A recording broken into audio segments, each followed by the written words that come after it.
அமைதியாய் இருப்பான். எனக்கு செவி கொடுக்கிறவன்.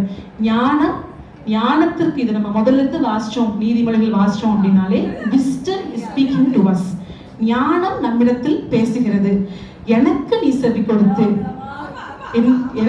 கொடுத்து நீ வாழ்ந்தால், எனக்கு செவி கொடுக்கிறவன் எவனோ அவன் விக்கினமின்றி வாசம் பண்ணி ஆபத்திற்கு பயப்படாமல் அமைதியாய் இருப்பான்.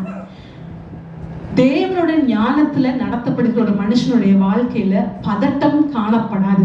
ஆபத்து வழியா கடந்து போவான், சூழ்நிலைகள் பாதகமாக இருக்கலாம், ஆனால் பதறாமல் இருப்பான், பதட்டம் அடைய மாட்டான். he will not become very very anxious. அடுத்தாப்புல என்ன பிரஷர், எல்லா பக்கத்துல இருந்து பிரஷர் வரும்போதும் என்ன பண்ணுவான், even if he walks deadly வேலி வழியா நடந்து போனாலும், மரண இருளும் பள்ளத்தாக்கு வழியா நடந்து போனாலும் கூட அவனுக்கு ஒரு நிச்சயம் கண்டிப்பா உண்டு, எனக்கு முன்பாக என் கர்த்தர் நடந்து போகிறார் என்பதை அவன் கண்டிப்பாக உணர்ந்துக்கிறபடினால அவன் பதற மாட்டான்.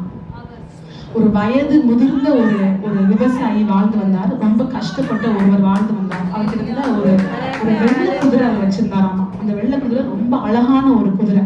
இப்போ நிறைய பேருக்கு அந்த வெள்ளை குதிரை மேல ஒரு கண்ணு, இந்த குதிரை எப்படியாவது இந்த மனுஷன் இருந்து வாங்கிடணும்னு ஒரு ஆசை. ஆனா நிறைய கூட்டமா அவங்க பக்கத்து வீட்டுல இருந்து எல்லாரும் வந்து எப்ப பார்த்தாலும் இந்த ஆள்கிட்ட வந்து பிரஷர் போட்டுக்கிட்டே இருப்பாங்க.